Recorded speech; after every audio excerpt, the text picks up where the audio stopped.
Olha só, a gente vai aproveitar a presença do Diógenes aqui e mais uma vez para falar de segurança. Porque nesse momento de saída, a gente vê ali que está tranquilo ali, né, no terminal rodoviário, mas nas grandes cidades a saída a partir de hoje começa a ficar muito difícil, muito engarrafamento e é um momento em que você tem que estar muito atento à segurança. Eu vou mostrar agora um flagrante que aconteceu no feriadão lá do Ano Novo, no dia 4 de janeiro, olha só.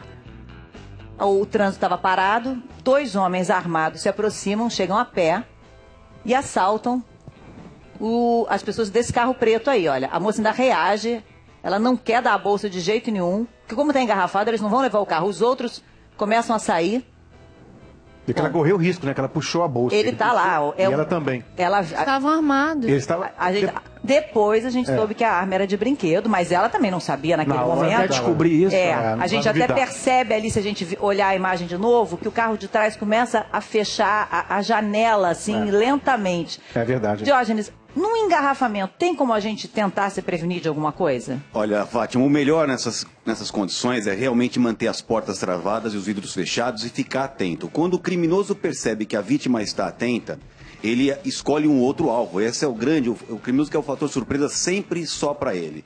Essa é uma dica importante. Evitar essas condições de congestionamento também é muito bom. E se perceber alguém andando no acostamento, mesmo vendedores ambulantes, etc., não hesite, acione a polícia 190, porque aí vai haver um reforço de policiamento nessa região e vai afugentar essas pessoas que se aproveitam do congestionamento justamente para praticar os roubos nesses congestionamentos. No caso, assim, de acontecer alguma coisa como um pneu que furou ou então até alguma pane no carro, é um outro momento em que você talvez seja obrigado a parar e a ficar ali exposto, né? Então, Fátima, falando de segurança de uma maneira geral, normalmente num feriado como esse, de carnaval, feriado prolongado, o grande segredo é as pessoas, primeiro, levarem os documentos, fazerem uma manutenção preventiva no carro, para não ter uma surpresa de uma pane num horário de madrugada, num acostamento de estrada.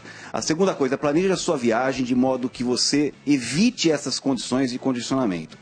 Se acontecer um problema no seu carro, sobretudo uma pedra que é jogada no para-brisa, uma pedra que afeta a suspensão ou o pneu, essa é uma artimanha muito escolhida pelos criminosos. Não pare.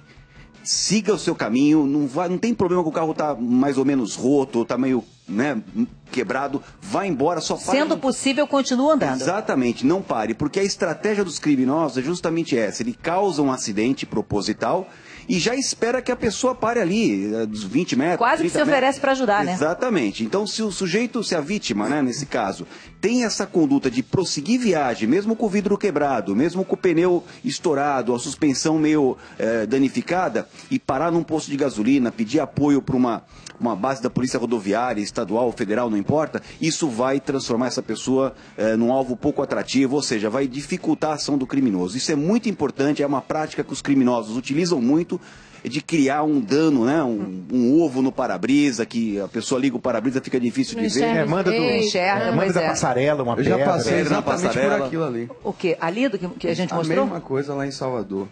Eu estava no trânsito, no engarrafamento, e um rapaz desse chegou no vidro do carro da frente, meteu uma pedra, quebrou e puxou a bolsa da moça e saiu correndo. Eu estava no carro atrás dele.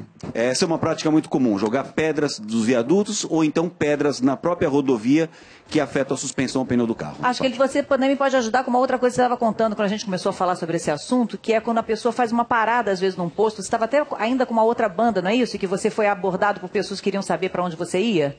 Ah, sim, foi no início da carreira. A gente estava viajando. O Ivan, guitarrista, era até da banda também na época comigo. E tem uma prática deles que a gente parou no posto para jantar e um pessoal perguntando, e aí, estão indo para onde? Gente que a gente não conhece, né? Estão indo para onde? Para que cidade e tal?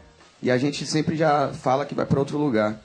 E aí fomos, a gente já tinha orientação que em um determinado caminho que a gente ia passar e em um determinado horário estava tendo a prática muito frequente de assalto.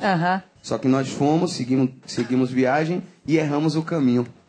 Então, 80 quilômetros depois, a gente descobriu que estava errado, teve que voltar tudo de novo. E quando passamos naquele lugar, o pessoal disse que tinha tido realmente um assalto no mesmo horário e a descrição era aqueles caras que estavam lá perguntando. As pessoas chegam pegando informação, você vai dando, e aí eles já ficam esperando para armar o bote também, né? Então, isso tudo é muito importante. Mas recapitulando, né, Fátima? Documentos em dia, manutenção de primeiro escalão, álcool não combina com direção. Esses feriados acontecem muitos acidentes, aí as pessoas perdem a vida, estragam a vida das outras pessoas por conta disso. E, sobretudo, nessas questões aí de violência urbana mesmo, de assaltos, no caso de um acidente com o carro, de um incidente como esse, uma pedra no para-brisa, um dano no pneu, vá embora, não pare.